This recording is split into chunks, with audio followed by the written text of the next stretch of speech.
옛날 옛적에 한국의 강원도 횡성 지역에는 특별한 숲이 있었습니다. 그 숲은 평범한 숲과는 달리 청록색 빛으로 가득 찬 신비로운 분위기를 자아내고 있었습니다. 사람들은 이 숲이 신비로운 생명체로 가득 차 있다고 믿었고 감히 함부로 들어가지 않았습니다.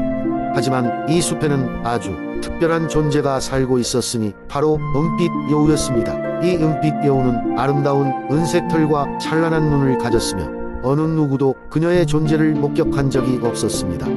다만 때때로 숲이 조용할 때면 은은한 빛이 숲을 가로지르는 것이 목격되곤 했습니다. 사람들은 그것이 바로 은빛 여우의 흔적이라고 생각했습니다. 횡성 마을에는 호기심 많고 용감한 청년 태수가 있었습니다. 그는 괴짜로 불리길 좋아하지 않았지만 자연과 모험을 사랑하는 마음이 누구보다 강했습니다. 태수는 늘 숲의 전설을 믿고 언젠가 기회가 되면 꼭 그 은빛 여우를 만나고 싶어 했습니다. 어느 날 태수는 결심을 굳히고 숲을 탐험하기로 했습니다. 해가 지기 직전에 숲에 들어선 그는 아름다운 자연과 달리 큰 적막감에 사로잡혔습니다. 걷고 또 걸으면서 점점 깊숙하게 들어갔고 그때 그의 눈앞에 놀랍게도 흐릿하게 빛나는 무언가가 나타났습니다. 그 빛은 어린 시절 할머니에게서 들었던 이야기 속 은빛 여우의 모습과 너무나도 닮아 있었습니다. 호기심 반 두려움 반으로 힘겹게 손을 들면서 태수는 한 발 한 발 다가가 보기로 했습니다. 은빛은 다가올수록 또렷하게 빛나며 누구보다도 아름답고 신비로운 빛 아래 여우가 모습을 드러냈습니다. 여우는 태수를 놀라게 하지 않으려 조심스럽게 앉아 그를 지켜보았습니다. 태수는 속으로 드디어 전설 속 여우를 만났다고 생각했습니다. 설레는 마음을 겨우 안정시키며 태수는 여우에게 다가가 기꺼이 입을 열었습니다. 나는 이 숲의 전설을 따라왔다. 당신이 이곳의 은빛 여우인가요? 그가 말했습니다. 여우는 곧 말을 하기 시작했습니다. 너는 용감한 마음을 가졌구나. 많은 이들이 나를 찾으려 했지만 감히 이 숲으로 들어오지 못했느니라. 믿기지 않게도 은빛 여우가 인간의 언어로 말하자 태수는 기쁨과 놀라움의 눈물을 흘렸습니다. 여우와 태수는 긴 밤을 함께 보냈습니다. 여우는 이 숲과 자신이 지닌 신비로운 능력에 대해 이야기해 주었습니다. 대대로 숲을 지키는 수호자로서 여우는 힘이 넘치는 자연과 동물들을 돌보고 평화를 유지하는 역할을 하고 있었습니다. 그리고 여우는 인간에게도 도움이 될 수 있도록 자주 그렇게 하며 때로는 자신을 찾아오는 진실한 영혼에게만 모습을 드러낸다고 했습니다. 대화를 나누며 태수는 여우의 평화로운 마음과 평온함을 느꼈습니다. 아침 해가 떠오르자 은빛 여우는 태수에게 알리지 않고 조용히 사라지려 했습니다. 태수는 숲의 끝에서 여우를 작별 인사했습니다. 여우는 그의 용기를 칭찬하며 이 숲의 신비를 영원히 간직해 달라고 부탁했습니다. 태수는 돌아가 영원히 이 기억을 가슴에 담고 살았으며 숲의 이야기를 내내 오늘날에 이르기까지 전하며 살아갔습니다. 은빛 여우의 전설은 여전히 횡성 지역의 주민들 사이에서 전해 내려오며 그들이 자연과 숲을 소중히 여기는 중요한 이유로 자리잡고 있습니다. 때때로 깊은 밤 고요한 숲 가운데서 은빛이 스쳐가는 것을 본다는 전설은 지금도 회자되고 있습니다. 두 번째 이야기 옛날 옛적 한국의 아름다운 의성 지역에 전해 내려오는 신비로운 전설이 있었다. 그 중심에는 마을 사람들 사이에서 천천히 흐르는 호수가 불리던 호수가 있었다. 이 호수는 사방이 짙은 숲으로 둘러싸여 있었고 그 물은 항상 맑고 차가웠다. 마을 사람들은 이 호수가 마을의 풍요를 가져다 준다고 믿었고 매년 봄이면 호숫가에서 축제를 열었다. 전설에 따르면 이 호수에는 수백 년 전에 살았던 한 아름다운 여신이 잠들어 있다고 전해진다. 여신은 의성의 풍요와 평안을 위해 정기적으로 깨어나 마법의 물결을 호수에 불어넣어 마을의 작물들이 잘 자랄 수 있도록 해주었다. 대대로 마을 사람들은 여신의 은혜에 감사하며 경건한 마음으로 매일 아침 호숫가를 돌며 기도를 드렸다. 세월이 흐르고 어느 해 여느 때처럼 마을엔 봄이 찾아왔지만 호수는 어느새 물이 줄어들어 버리고 말았다. 마을 사람들은 당황스러웠고 어떻게 해야 할지 몰랐다. 아무리 기다려도 여신의 기적 같은 물결은 더 이상 나타나지 않았다. 농작물은 엉망이 되었고 사람들은 점점 더 걱정하기 시작했다. 마을 젊은이 중에서 가장 용감하고 지혜로운 소년인 수혁은 이 현상을 해결하고자 결심했다. 그는 호수의 비밀을 풀기 위해 깊은 숲속으로 들어갔고 숲속에서 오래된 신탁의 책을 발견했다. 이 책에는 의성의 자연과 여신의 전설, 그리고 그 여신의 눈물을 초래한 원한이 깊이 새겨져 있었다. 알고 보니 여신은 오랜 세월 동안 마을로부터 감사는커녕 관심조차 받지 못한 채 홀로 외로이 호수를 지키고 있었다. 수혁은 그 사실을 마을 사람들에게 전했고, 마을 사람들은 각자의 잘못을 반성하며 여신에게 진심 어린 사죄의 마음으로 축제를 준비했다. 정성껏 준비한 축제가 거행되던 날 밤, 아름다운 달빛 아래 호수에서 은은한 빛이 발하기 시작했다. 수혁과 마을 사람들이 호수 앞에 서서 기도하던 순간 고요한 물결이 일렁이며 여신의 목소리가 울려 퍼졌다. 너희의 진심이 나를 감동시켰다. 평화롭던 옛 시절처럼 나의 축복을 다시 누리게 되리라. 그 순간 흩어져 있던 물방울들이 다시 호수의 한가운데로 모여들며 풍성함과 생명을 상징하는 버드나무가 피어났다.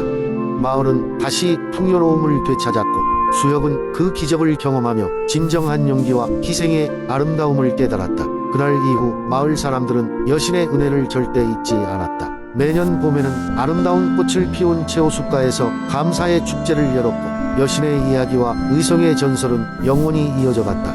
이렇게 의성의 호수는 주민들의 삶에 다시금 풍요와 평화를 가져다 주었고, 그 전설은 세대를 넘어 이야기되고 있다. 세 번째 이야기. 옛날 옛적 푸른 바다와 푸른 산이 맞닿은 제주도의 작은 마을엔 바다를 삶의 터전 삼아 살아가는 해녀들이 모여 살고 있었어요. 그 중에서도 특히 아주 뛰어난 실력을 가진 해녀가 있었는데, 그녀의 이름은 바다꽃이었어요. 바다꽃은 이름처럼 바다 아래에서 아름답게 춤추듯 다양한 해산물을 채취하는 데 능했으며, 마을 사람들은 그녀를 칭찬하며 사랑했어요.